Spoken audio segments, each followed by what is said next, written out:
There's a specific pattern in businesses that are actually building and an equally specific pattern in ones that feel like they're working hard, but not really moving forward. And once you see the difference, you'll understand not just why things feel inconsistent, but exactly where the work is so that you can start your business moving in the direction that you want it to go.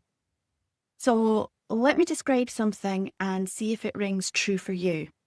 You make a decision about an offer or a platform or a way of showing up, and you take action on it.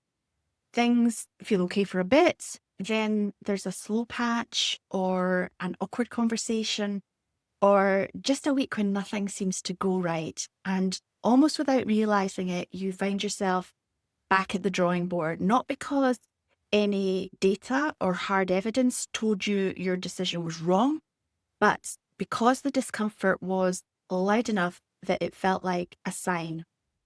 Or maybe the version that's true for you is this: you describe yourself as someone who struggles with consistency. But when you look more closely, the issue isn't that you can't be consistent, it's that you keep restarting. Something shakes your confidence and you go back to the beginning rather than staying in the middle. Or you look back over the last year or two and realize that you've been on several different platforms, you've repositioned a couple of times, you've changed your offer more than you'd have liked, and none of it has had enough time to build on anything because you kept moving and changing before it had the chance to. Now, none of this means that you're doing it all wrong or that you lack commitment. It means that nobody ever described for you the cycle that you're supposed to be running as a business owner and what it actually takes to complete that cycle. So welcome back to my channel on entrepreneurial leadership development. I'm Lyndon, and here we talk about the internal work that makes the external actions of building an online business actually work. I've been 9 years in this space, and what I teach comes from what I've experienced and worked through in it. So let's get into it. Last week, I talked about what building the business owner actually means, fundamental skills it develops, and why these matter more than strategy as a starting point. If you haven't seen that one, it's worth going back to because today builds on it. What I want to get into today is a specific framework that I use, what I call the Build the Business Owner framework for business building. It's the operating rhythm that, when it's running properly, allows a business to build rather than just trade water. And the cycle has 5 parts. The first part is making a decisive decision, choosing a direction based on your own thinking rather than from the pressure of what everyone else is saying that you should do. Not a perfect decision, not a guaranteed one, because there's no such thing. Just a considered decision that you actually own. The second is trusting that decision and yourself as the decision maker enough to commit to staying with that decision until you have something meaningful to evaluate. So this means that you have to believe in your own ability to make decisions that serve your business and know that in your bones so that you're not unhelpfully swayed throughout the rest of the business building cycle. The third is taking quality action on your decision, not hedged action, not the diluted version that feels safer. The action the decision actually calls for, whether that be showing up even when you don't want to, delivering your actual message when you feel it might ruffle some feathers, claiming your work has value through not reactively discounting your pricing. All the things that feel fine and obvious until that moment when it comes to the crunch. And I know that you know what I mean. The next piece is self-management, what I call to myself keeping the faith. This is a phase that many people talk about but don't actually focus on. But in my experience, it's where everything either holds together or falls apart. It's the period after you've acted, but before you have enough information to evaluate. Nothing is confirming that your decision was right. Nothing's necessarily telling you that it was wrong either. You're just in it and it's uncomfortable and your brain is doing what brains do, which is looking for a way out of that discomfort.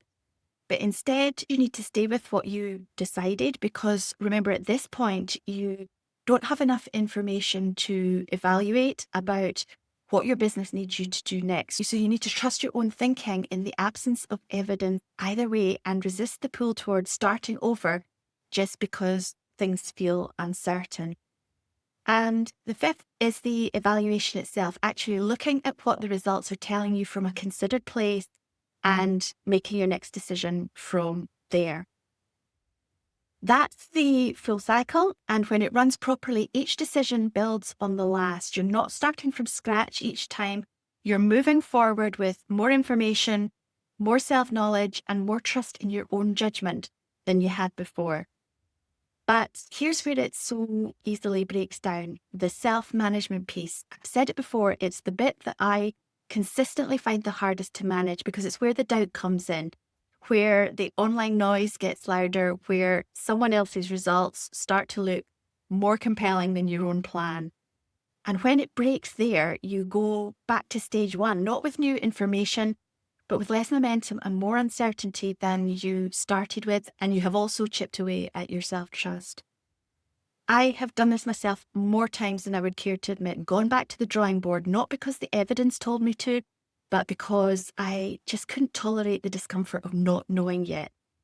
It's especially hard if you're kind of impatient, as I discovered that I was, but every time I did bail, I was essentially resetting the clock on my own progress, which is actually exactly the opposite of what you're trying to achieve. That's when there's a tangible as well as an emotional cost.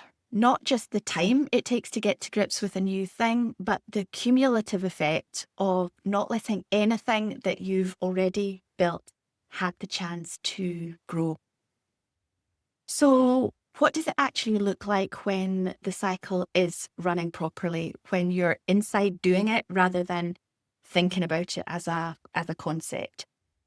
You experience a quiet sales week and you stay the course, not because you're ignoring it, you're aware of it and you're noting it, but you don't read one full week as evidence that everything needs to change. You gather enough of your own data to know the difference between information and an understandable wobble. When you hit that uncomfortable in-between place, the one where nothing has confirmed anything yet, you have a way of working with it and managing with it rather than running away from it. Maybe you journal, maybe you review what you decided and why to remind yourself. Maybe you just sit with the discomfort a bit longer than you used to be able to. I've learned it is actually possible to get comfortable with being uncomfortable, or certainly comfortable enough.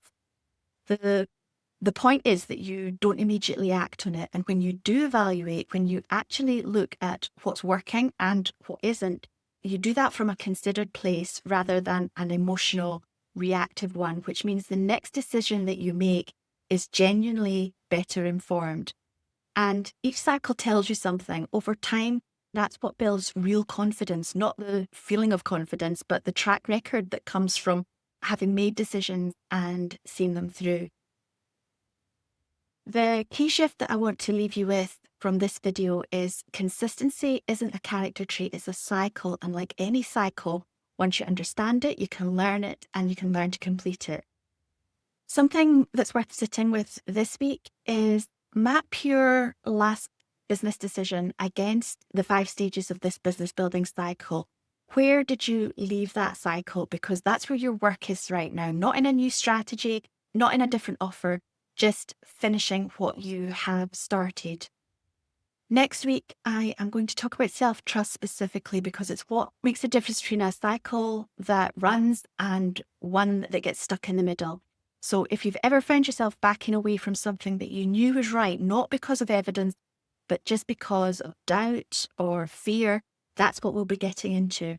If this feeling's urgent rather than just interesting, if you're in the middle of a cycle right now and you're not sure if you can keep the faith on it, recalibrate your 30-day practice to confident decision-making is an audio program designed to develop exactly this, grounded decision-making that you can actually stick with. The link is in the description. If this is the kind of thinking about business that you want more of, subscribing to my channel means you'll have the full picture as it builds week by week. These videos are designed to work together, and the next one goes right into the heart of what makes everything else possible. So I would love to see you there. Bye for now.